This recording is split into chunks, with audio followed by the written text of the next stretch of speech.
terribly sad indictment of our society. The so-called physique group of publications. These magazines with a homosexual viewpoint and poses are often not understood by many youngsters who take them as instruction of body development. But psychiatrists believe that prolonged exposure of even the normal male adult to this type of publication, though he may not be aware of its true nature, will nevertheless pervert.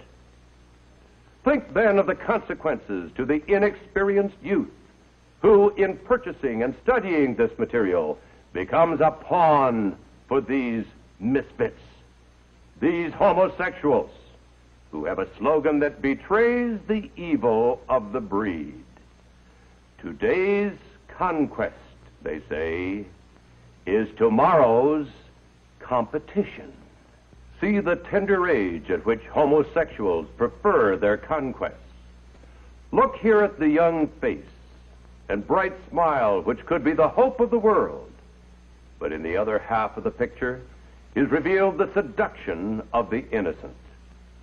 Look at this poor young lad, but when looking, think of the others who might follow his perfidious footsteps when photos like these are available at the corner news rack.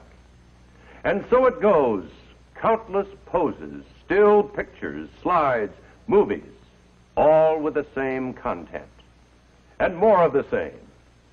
This picture is not one typical of the physique magazines.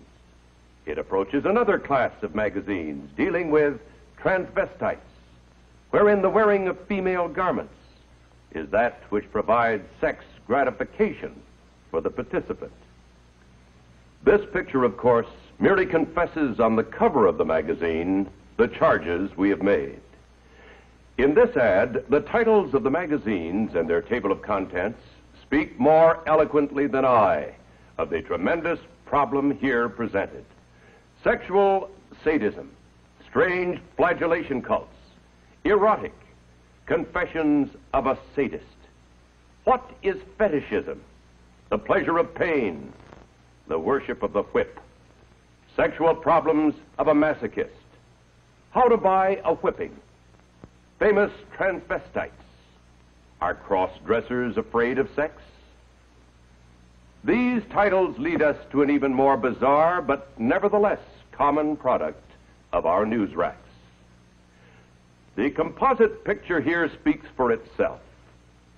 This type of aberration is usually depicted by showing several persons, one of whom is dominant, and binding or inflicting pain upon the other.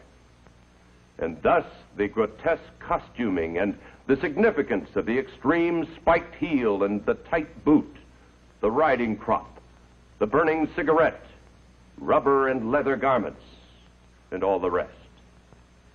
And here again, an appeal to the sodomist with a play upon the buttocks, the laced leather garment. This picture hints at the common idea of bestiality.